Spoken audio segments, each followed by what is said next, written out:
One is you have to have really big goals. It is as hard to do something small under our Constitution as it is to do something large. And you can get a lot more support and a lot more energy for things that are large. So, balancing the budget for 4 straight years, the only time in the last century, reforming welfare so decisively that people went to work, and it was the largest single increase in children leaving poverty as their parents' income went up in American history. I mean, these were big things. And once you got people into a mindset of we can do big things, and it only lasted, I would say, about 3 years. But because the natural weight of Washington undermines this kind of momentum. Now, inside that box, there's a deal, but you have to spend a lot of time listening to each other to figure out the box. We also had, because it did take us, Joe Gaylord and I wrote a book called March to the Majority.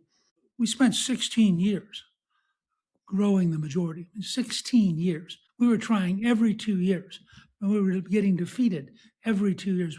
We lost in 80, 82, 84, 86, 88, and 92 before we finally won. And one of the things we tried to teach our folks was cheerful persistence. That was designed to get his attention. I mean, he was not taking us seriously. And so I just threw down a gauntlet and said, you're not going to be able to run the government. Now, we'd passed all the major bills. Right.